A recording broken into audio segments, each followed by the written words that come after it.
जिसने पहले समय में इस व्रत को किया उसका इतिहास तो मैं बताता हूँ। सुंदर काशीपुरी नगरी में एक अति निर्धन यानी गरीब ब्राह्मण रहता था।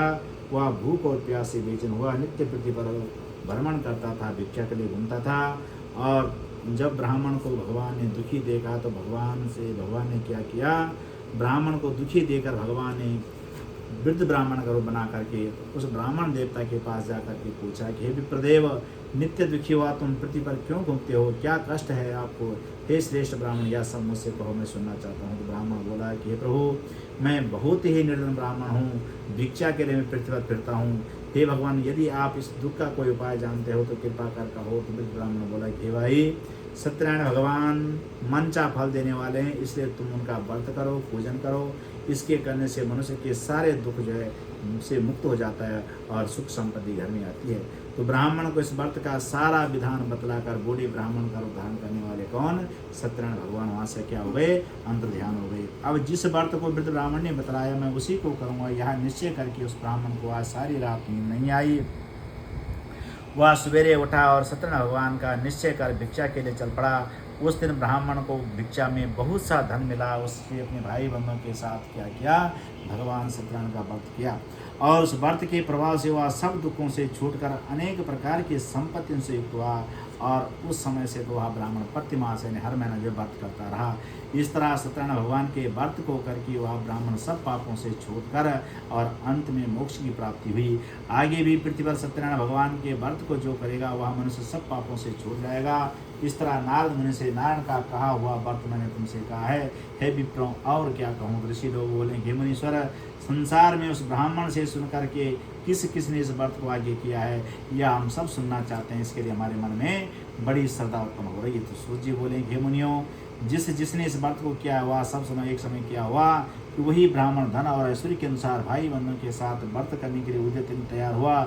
उसी समय वहाँ पर एक लकड़ी बेचने वाला बूढ़ा आदिम आया। उसको प्यास लगी थी और लकड़ियों को बाहर रख करके ब्राह्मण के घर में पानी पीने के बहाने गया।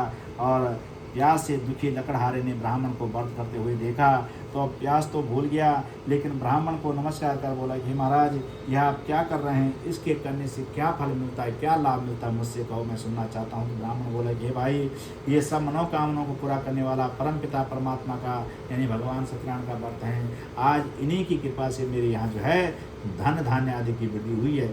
इससे इस व्रत के विषय में जानकारी लेकर लकड़हारा बहुत प्रसन्न हुआ और चला गया। सत्यनारायण देव के लिए मन में यह विचार आया कि आज गांव में लकड़ी बेचने से जो धन जो पैसा मुझे प्राप्त होगा उसी से मैं सत्यनारायण देव का उत्तम व्रत करूँगा। मन में यह विचार कर लकड़ियाँ सिर पर रखकर जिस नगर में सुंदर धनवान लोग रहते थे ऐसे सुंदर नगर में वहाँ गया और उस दिन उस लकड़ियों का दाम पहले दिन से चौगुना मिला। तो वह प्रसन्न होकर पक्के केले के फल, शक्कर, घी, दूध, दही, गेहूँ का चूर्ण सब सवा सवा करके अपने घर को ले आया और सब भाइयों को बुलाकर विधि के साथ, श्रद्धा के साथ, भाव के साथ उसने वहाँ पर सत्यनारायण भगवान का व्रत किया।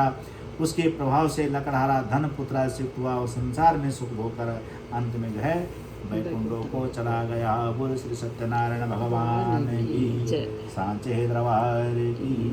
श्रीमन्नारायण नारायण नारायण, श्रीमन्नारायण नारायण नारायण, भज मन नारायण नारायण नारायण, भज मन नारायण नारायण नारायण, लक्ष्मी नारायण नारायण नारायण, लक्ष्मी नारायण नारायण नारायण।